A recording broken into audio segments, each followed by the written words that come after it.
Hi, I'm Denny. Welcome to my kitchen. Today I've decided to prepare a meal, and I figured as long as I'm going to do it, I must make a video and show you how it's done. I would like to make this evening some fall off the bone barbecued spare ribs. So I've got my ribs right here. They're defrosted.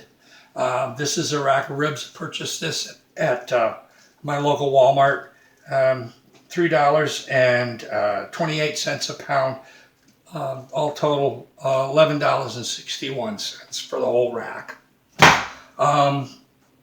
This is a really easy recipe. One of the reasons I like it is because it's so simple. There's two steps involved basically. The first step is going to be in my Instant Pot, which that's going to cook the meat up to the point where it's fallen off the bone.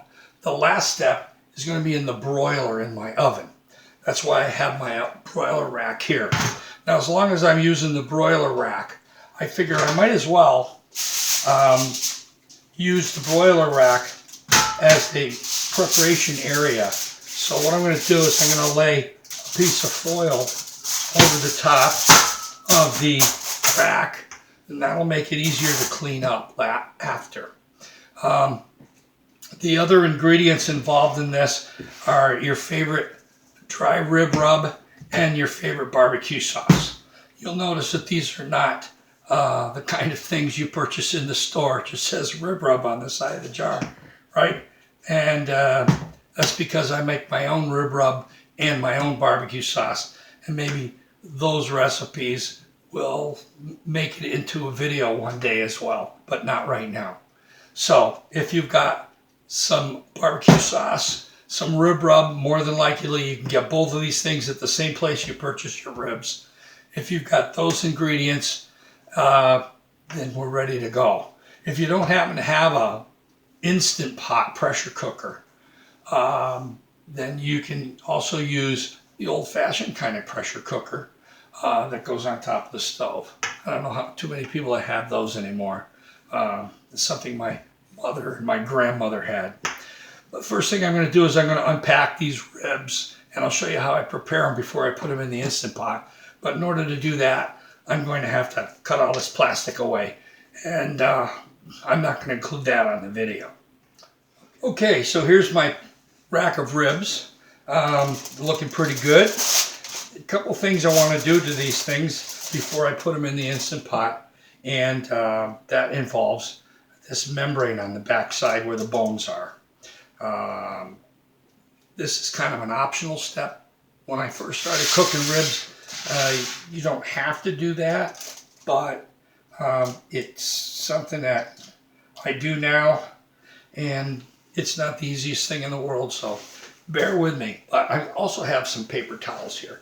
So what I'm going to do first is I'm just going to kind of take some of the excess moisture off of these ribs by just patting them down with the paper towels. Okay, let me do the other side. Sorry about my voice being a little scratchy. I got kind of a post-nasal drip thing going on here, and I hope I'll be able to talk my way through this whole video. So there we go.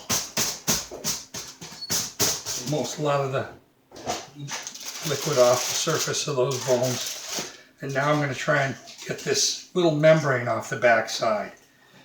And it's not always easy. This one, oh look at this, I just happen to have a little edge right here. I don't know if I can keep it going or not. Of course not. It wouldn't be that easy, would it? Alright. But you notice I kept the paper towels handy because they can come in real handy to get a grip on this membrane. So you see I've got a little piece started here, just a little corner, and if you use the paper towels it lets you keep a grip on that, and you pull that membrane off just like that. Didn't get the whole thing, but it's coming. Get a little bit more in here. There we go. And again, the paper towel really helps you get a good grip on it. There we go. That's got it. Beautiful. Okay, piece of cake. Now that that's done, there's a little bit of it left right here. I don't think it's worth fighting with it, so I'm just going to leave that little piece. Just this little scrap right there. Not a big deal. All right, now I'm going to get busy with my rib rub. So, let me wash my hands a little bit first, okay? All right, so now what I want to do is I want to cover this with my rib rub. So I've got the rib rub here, and I'm just going to sprinkle it on, like so. All right, and then I'm just going to use my fingers and rub it right into the surface of the meat. So it'll stick right to it. And just cover that whole thing. Go right over the edges. All right. Now something that's going to fall off, and that's another reason I put the foil down. Because if I didn't have the foil on this, it would all fall right through to the bottom of the broiler pan. Okay. My cloth here. Let's go ahead and sprinkle some on this side.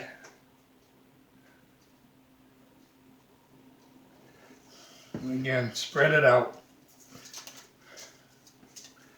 And if there's a little fold, make sure you get some underneath that fold.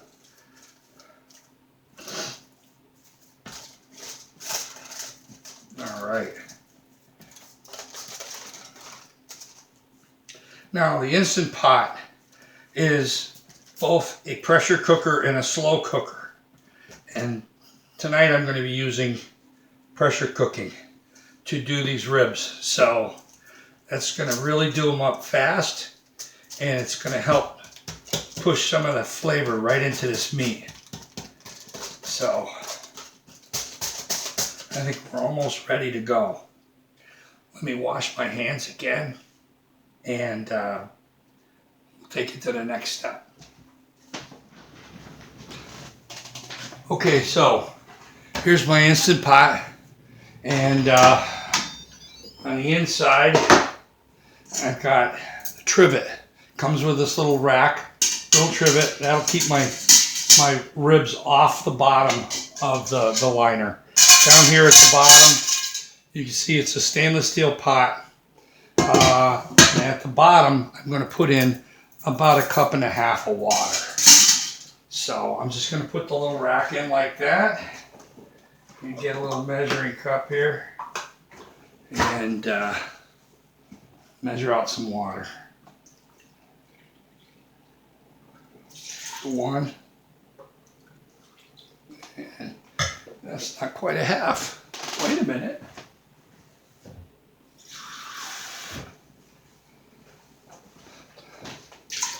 One and a half. There we go. Okay.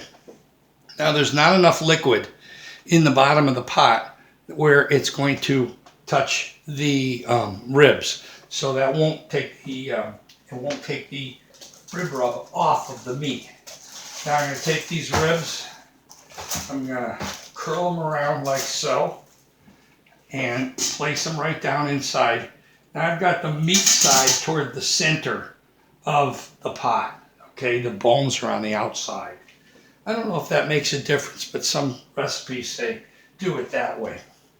Now, the broiler pan has some juices on it and all that. I'm going to rinse that off before I use it again, because I will use the broiler pan again when I do the final step for this process.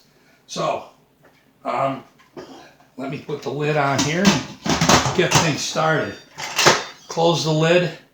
You want to make sure that the pressure valve is closed, and then I'm going to turn it on and set it to pressure cook for 20 minutes on the high pressure setting. That's all I have to do. If you don't have one of these Instapots, instant pot rather. The way this works is it's a pressure vessel. It will warm, it's electrically powered, obviously. It will warm up the pot inside until the water inside begins to boil. There's a small valve back here that will close once the steam starts to come out. Once the steam starts to escape, it'll close this valve. The pressure will build up inside the pot, and that will speed up the cooking process. Once it comes up to full pressure, that's when that timer will come back on, and it'll begin counting down from 20 minutes down to 0. When it reaches 0, I simply let the pot cool off for a few minutes, and eventually I'm going to let the steam escape, and then I can take the lid off. You can't take the lid off a pressure cooker while it's under pressure. Very dangerous move. Don't try to do it. Okay, so all I really have to do is wait from here on until these are ready to go. We'll pick up the video at that point. All right, as you can see, the timer has begun counting. That means the pressure has come up. And if you look up here at the top, you can see that little red button. That's the pressure valve that I was talking about. When it's down, it's open. But once the pressure begins to, the steam begins to build up in the pot, that little red button pops up, seals the pot, and begins the process. So now it's just a matter of waiting for a few minutes. Once the timer reaches 0, it will begin counting in the other direction to show you how long it's been cooling. Some recipes ask you to, let it cool for 15 minutes or 10 minutes or something like that. Others say you can release the pressure right away. But we'll deal with that when we get to the end of the 20-minute cycle. In the meantime, I have come and I have rinsed off my foil. So this is ready to go. And when I'm done with the ribs here, I'm going to take them out of the pot and lay them back on the foil. And then I'll prepare them for the broiler. So anyway, tonight what we're going to be doing is we're going to be doing some French fries. And I have an air fryer and I'll be making some French fries to go with this. And maybe some corn. Okay, the 20 minutes has lapsed already. And as you can see, the pot is now in the cool down mode. It's got the keep warm light lit right down here, but it's no longer making pressure. And the recipe says that I should wait for about 15 minutes for the pressure to naturally decompress. And so I'm going to wait for this timer to hit 15, and then I'm going to open this other valve back here, the large valve that I closed, this one. Oop. There's a little pressure in there. Okay, I'm going to open that valve up and let the steam off, and then we're going to see what our ribs look like, and then I'll show you what to do to finish them off. So we got a few minutes to wait. Okay, now comes the fun part. Time to take the ribs out of the pot. And they're so well done at this point. First thing I'm going to do is I usually take a little damp cloth, put it over the top of the valve, and then turn the valve to the open position. I put the cloth on there because sometimes it just spits out.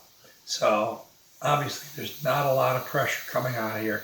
I don't know if you can see that steam, but just going to let that depressurize for a couple of minutes, or a few seconds rather, until the little red button drops down. And I'm just waiting for that little button to drop down. That thing gets hot, by the way, so be careful when you're doing this, because the steam is extremely hot. Now, I can see that there's hardly any pressure left, but the little button is up. If that little button is up, you cannot open the lid, but give it a little tap, a little jiggle. Now the knob drops down. No problem. You can unlatch the lid, and voila. Okay. Ribs look beautiful. There's a lot more moisture in the bottom of the pot, and this gets tricky because they're ready to fall off the bone, literally. So picking them up is going to be tricky. I'm going to try and do it with the rivet. Oh my gosh. I got nothing but bones on the back side here. Okay. Oops. That's all right. Here we go. Yeah, look at these bones. Look, it's all just bones. Okay.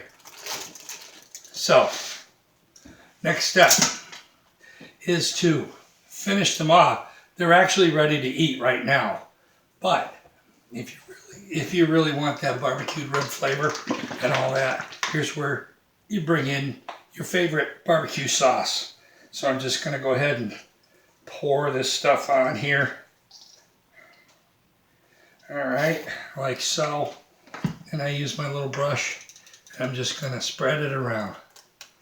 And I like to put it right down on those bones too. Your bones sucking good, you know. And I don't know if you can have too much.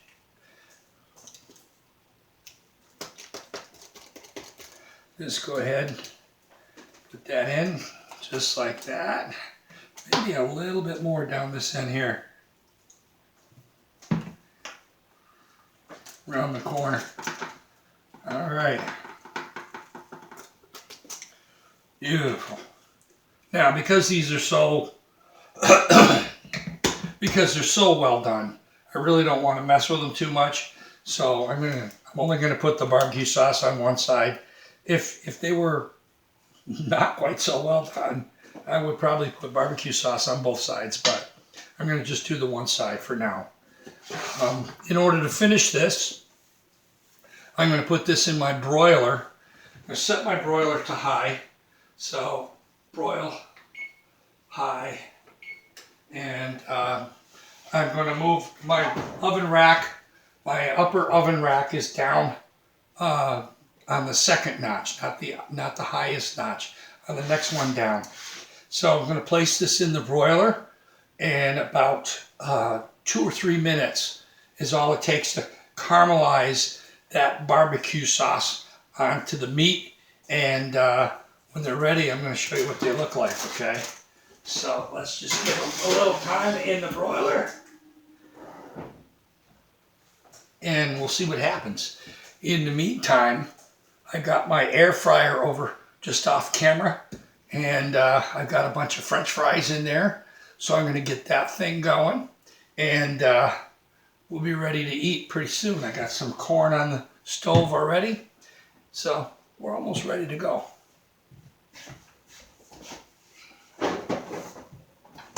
Okay, so now it's time to see the finished product. They've been in the broiler for about maybe 5 minutes. I had them facing one way, and I turned them around face the other way. Just in case there's a little slight temperature difference. Let's see what we got. There you go. Look at that. Beautiful. Sizzling. Perfect. I'm ready to eat. Unfortunately, my French fries are still cooking for a few more minutes. But that's the ribs anyway, and I guarantee these are going to be so delicious. Unfortunately, you just have to take my word for it. So let's go ahead and give these babies a close-up. There we go, our ribs. You can see how they're like falling right off the bone. But there's our ribs. They're going to be great. We got the air fryer over here right now, 400 degrees, just making some French fries for me. And on the stove, in the back of the stove, I got a pot with some corn. And in a few minutes, we'll be good to go. Bon appetit, y'all. But thanks for joining me here in my kitchen. If you like this video, be sure to let me know. Maybe put a comment or something like that. I'd be happy to make more videos. I don't usually do cooking videos, so this is kind of my first. So I hope this works out. If you tried doing this recipe at home, it's so easy to do with the Instant Pot and a few minutes in the broiler. It's super delicious. You're going to love it. All right. If you give it a shot, good luck. I hope it tastes as good as these are going to taste. And thanks for tuning in. Bye-bye.